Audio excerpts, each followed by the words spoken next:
নমস্কার বন্ধুরা, আমি সানুদি রান্নাঘরে আপনাদের সবাইকে জানাই স্বাগত। চলে এসেছি বন্ধুরা আবারও আমরা নিত্য নতুন একটি রেসিপি নিয়ে। বন্ধুরা, আজকে আমি মটরশুঁটির পিঠে বানাবো। সেই জন্য এখানে বেশ কিছু মটরশুঁটি ছাড়িয়ে নিয়েছি। এগুলোকে আমি মিক্সিতে পিষে নিচ্ছি। অল্প একটু জল দিচ্ছি, 1 চামচের মতো দিলাম।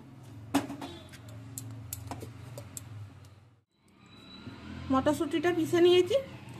এবার এটা আমি এক ধারে রাখলাম। এখানে আমি 3টে সিদ্ধ করা আলু নিয়েছি। এই গ্রেটারে করে আমি গ্রেট করে নিচ্ছি।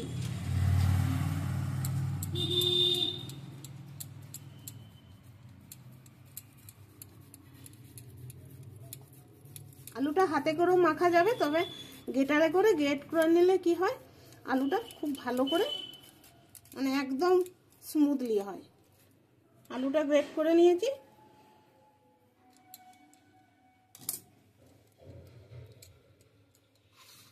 এবার আমি মিশাবো। এখানে আমি সিদ্ধ চালের গুঁড়ো নিয়েছি। সিদ্ধ চালের গুঁড়ো আমি কিছুটা দিয়ে দিচ্ছি। এতে একটু একটু করে দেবো আরও। এখানে যে মটরশুঁটিটা পেস্ট করে রেখেছি সেটাও দিয়ে দিচ্ছি।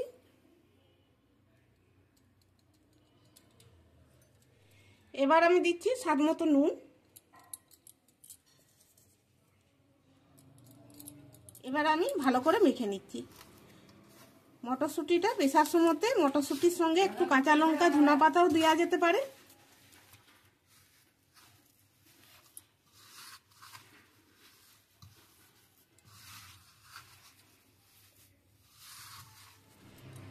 একটু চালের গুঁড়ো মিশাচ্ছি।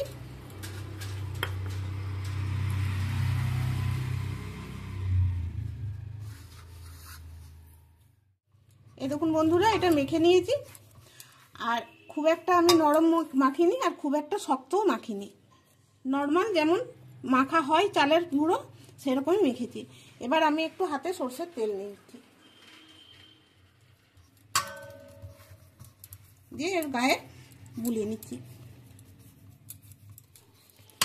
এবার আমি এটা 10 মিনিটের মতো ঢাকা দিয়ে রেখে দিচ্ছি। ফিরে এলাম বন্ধুরা 10 মিনিট পর। এবার আমি এর থেকে লেচি কেটে নিচ্ছি। এবার আমি এখান থেকে গোল করে নিচ্ছি। আর এখানে আমি কিছুটা নারকেল পুর নিয়েছি।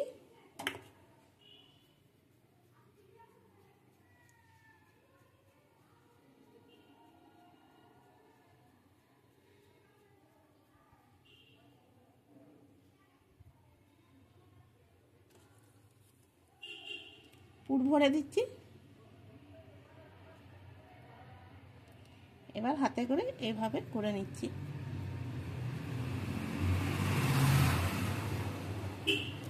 আলু দেওয়া আছে সেই জন্য হাতে একটু লাগতেই পারে। সেই ক্ষেত্রে কি করবেন, একটু সরষের তেল আমি নিয়েছি, এভাবে হাতে করে লাগিয়ে নিলে হাতে আর লাগবে না। এবার এইরকম করে নিচ্ছি।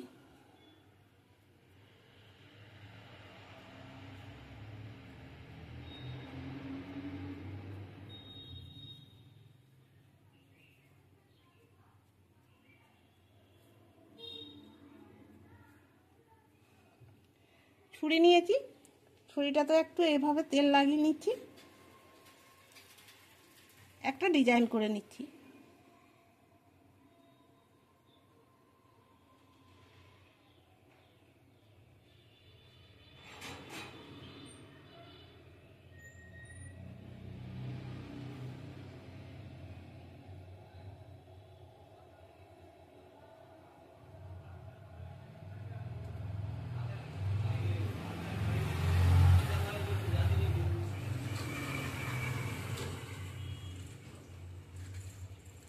ছুরির এই দিকটা আমি কাটছি, এই দিকটা দিয়েও হবে।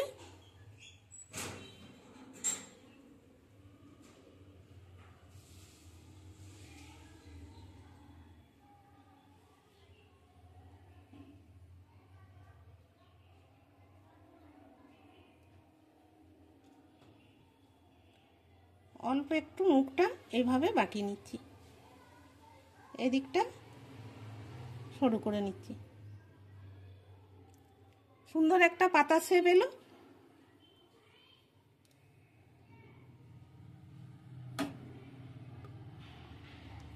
এভাবে করে আমি সবকটা করে নিচ্ছি। এই দেখুন বন্ধুরা, মটরশুঁটির সব পিঠেগুলো আমি এইভাবে গড়ে নিয়েছি। এবার আমি এগুলোকে ভাপতে দেবো।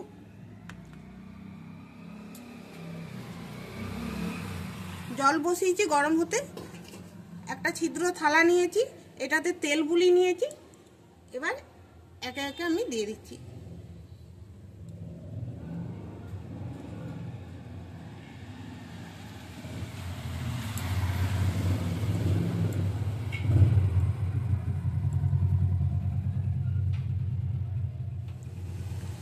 এবার আমি ঢাকা দিয়ে দিচ্ছি। 10 মিনিট পর দেখাচ্ছি আপনাদেরকে।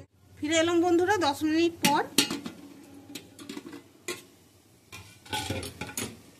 এগুলো হয়ে গেছে। এবার আমি গ্যাসটা অফ করে দিচ্ছি, আর একটু ঠান্ডা হোক, তারপর এটা থেকে আমি তুলব। এই দেখুন বন্ধুরা, ঠান্ডা হয়ে গেছে। এরপর একে একে তুলে নিচ্ছি। আর কত সুন্দর নরম হয়েছে পিঠেগুলো। এমনিতে সাধারণত চালের পিঠে কি হয়, ঠান্ডা হয়ে গেলে শক্ত হয়ে যায়। যেহেতু এটাতে আলু দেওয়া আছে, সেজন্য খুব সুন্দর নরম হয়েছে। আর কাঁচাতে যতটা সবুজ ছিল, সিদ্ধ হওয়ার পর কিন্তু অনেকটা হালকা হয়ে গেছে। এটা হয়ে যায় এরকম, খেতে কিন্তু দারুণ লাগে।